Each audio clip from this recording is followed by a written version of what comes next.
जय सनातन, जय श्री राम। आज का हमारा विषय है वही का वही, सनातन का सत्य।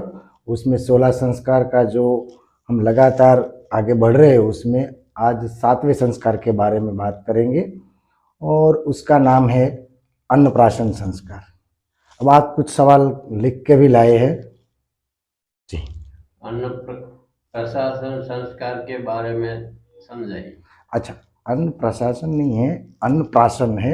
अन्नप्राशन संस्कृत शब्द का मिला जुला दो शब्दों का मिलन है। अन्नप्राशन संस्कार, अन्न माने अनाज, जो हमारी सेहत के लिए, हमारे बॉडी को प्रतिदिन जिंदा रखने के लिए दिया जाता है, और प्राशन यानी उसका शुरुआत करना, यानी इस संस्कार का नाम अन्नप्राशन है। इसीलिए अन्न देने की पहली दफा शुरुआत जो की जाती है उसे ही अन्नप्राशन कहते हैं।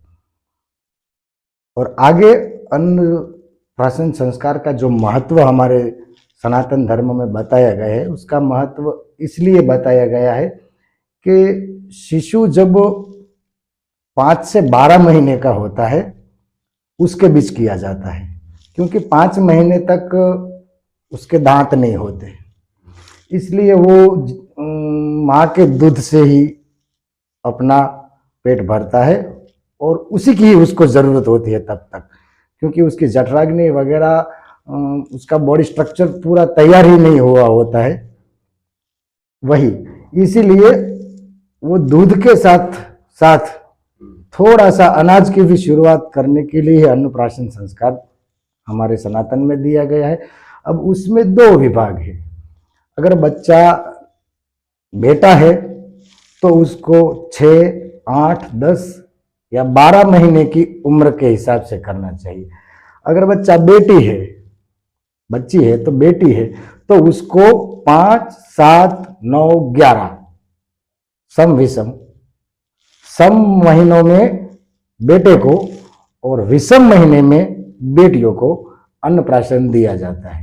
और ये विज्ञान भी इससे सहमत है, क्योंकि सम विषम मात्रा मेल फीमेल को जो ऑब्जर्व करती है और उसके हिसाब से ही ये पूरा मानव जीवन और मानव संस्कार का सिस्टम चलता है।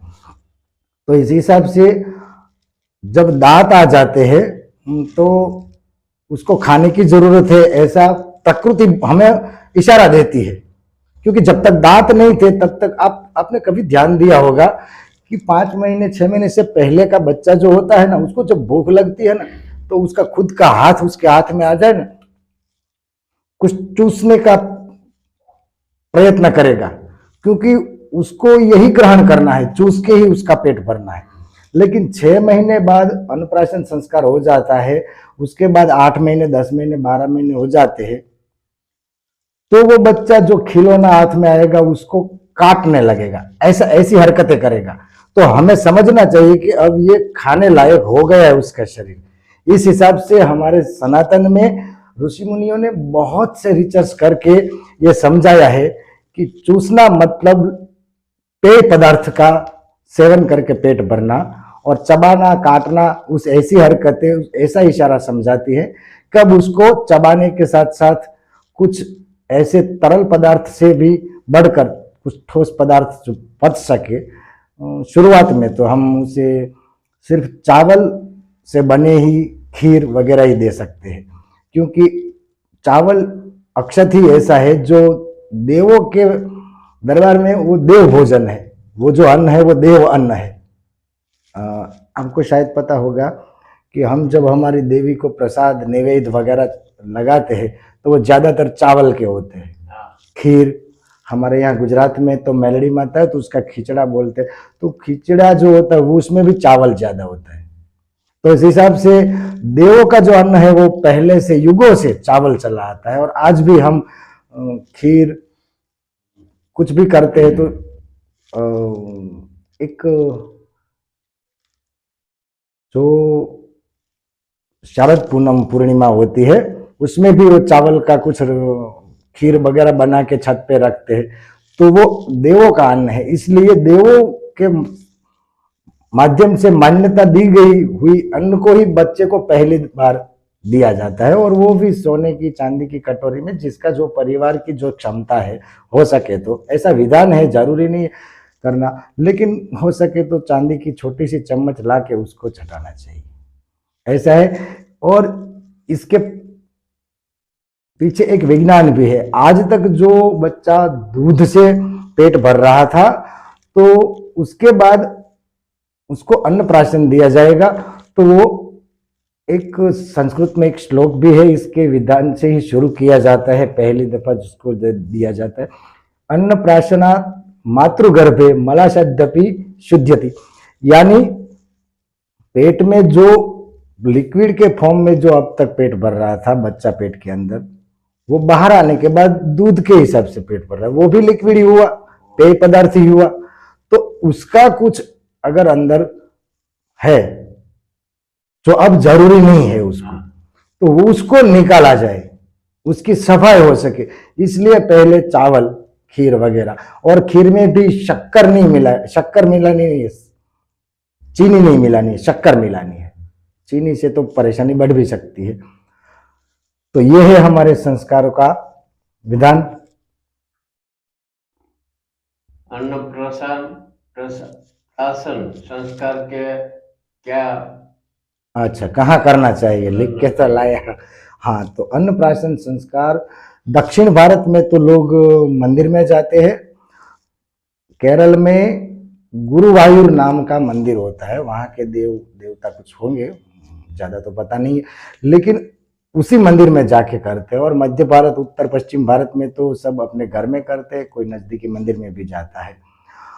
और चुरुन संस्कार कहा जाता है केरल में, और मुखे भात बंगाल में कहा जाता है। अलग अलग प्रांत, अलग अलग परंपरा, अलग अलग जाति के हिसाब से इसमें थोड़ा थोड़ा बदलाव हो सकता है। ज्यादातर उसको अन्नप्राशन संस्कार ही बोला जाता है, लेकिन कुछ भाषा के तौर तरीके, रहन सहन के तौर तरीके अलग होने की वजह से उसमें कुछ कुछ बदलाव होते हैं। घर में करे तो अच्छा है, मंदिर में करे तो और भी अच्छा है, और ऐसे ही करना चाहिए। अन्नप्राशन संस्कार कैसे किया जाता है? अन्नप्राशन संस्कार, सवाल भी अच्छा है, क्योंकि दर्शकों को भी पता चले कि कैसे करना है, सिर्फ इसके बारे में बताए जा रहे हैं।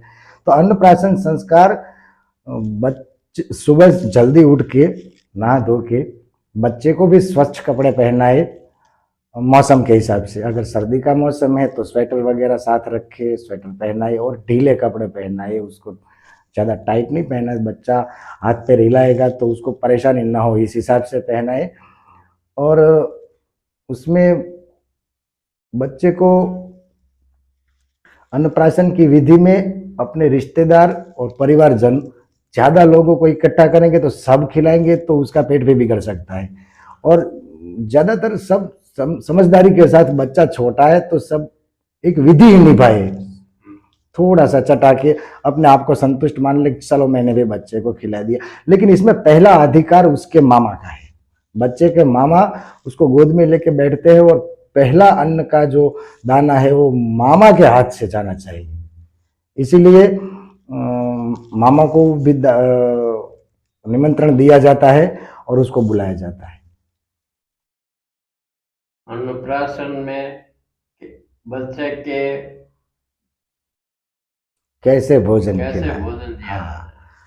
सुपाच्य और पवित्र भोजन, जो हमारे धर्म ग्रंथों में, सनातन में बताया गया है। कोई तामसिक खुराक नहीं चाहिए, कोई कोई खट्टा भी चखा देता है, तो ऐसा नहीं करना चाहिए। पहली बार उसको मीठा ही चखना चाहिए, क्योंकि माँ का दूध भी जो स्वाद है उसके अनुरूप, उसके मिलता जुलता स्वाद ही पहले देना चाहिए। नहीं तो उसके विपरीत दिया जाएगा तो बच्चे के पेट को उसकी आदत है नहीं, और आप उसको दूसरी तरफ ले जाएंगे तो गड़बड़ी पैदा हो सकती है।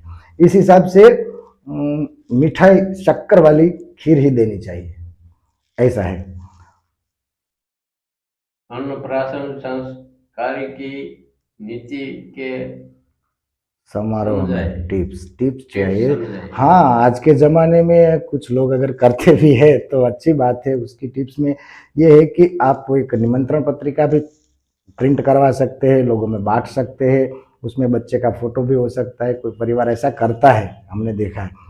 तो ये सब उसका टिप्स है। और उस टिप्स में बच्चे के लिए वो लोग जिसको आपने निमंत्रित किया है वो लोग उसको कुछ भेंट सौगात भी लाते, गिफ्ट लाते, कपड़े लाते, खिलौने लाते।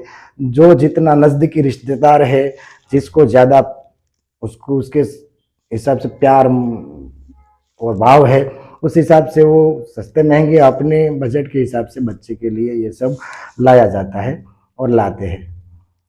और ज़्यादातर लोग अपने घर में ही ये करते, 50 100 60 70 80 लोग होते हैं, सब मिलके एक छोटा सा क्या बोलते हैं उसको, भोजन समारोह की व्यवस्था भी करते हैं, जो परिवार जितना का बजट है वो अपने हिसाब से। और उसमें रिटर्न गिफ्ट का भी एक रिवाज है। अगर इस जमाने के मुताबिक करे तो जरूरी नहीं है रिटर्न गिफ्ट, लेकिन फिर भी करे तो अच्छा है। ये लेन देन की प्रक्रिया है, तो ये अच्छी बात है। तो उसमें क्या है कि ज़्यादातर कैश ही रिटर्न दिया जाते हैं, एक लिफाफे में डाल के जिसने जो भी पेट सौगात बच्चे को दी उसको रिटर्न गिफ्ट करते हैं।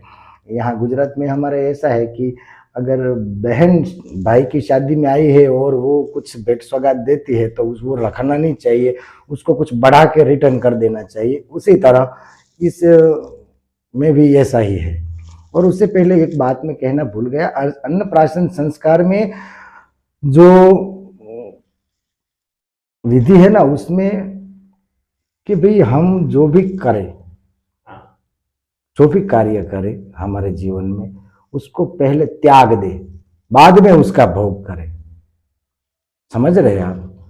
त्याग देने की एक भावना है। जैसे हम पहले के ज़माने में, मैंने तो देखा है, मेरी दादी माँ, मेरे पापा वगैरह ये सब करते थे। मैं देख के पूछता था कि ये क्यों आप अन्न का वेस्ट कर रहे हो, लेकिन वो हमको समझा दे देते थे। हम तो बच्चे थे लेकिन समझा देते। ये एक पंचबली कार्य है। चींटी, कुत्ते, गाय आदि का एक एक टुकड़ा अलग रख देते थे और पानी हाथ में लेके थाली के इर्द गिर्द घुमा के उसको नमस्कार करके उसके बाद अपना पहला निवाला लेते थे। ये हमारे सनातन धर्म की संस्कृति थी और ये हम आजकल नहीं कर रहे। यही तो परेशानी हम भुगत रहे हैं आजकल। तो एक यजुर्वेद के 40वें अध्याय का पहला श्लोक भी यही कहता है कि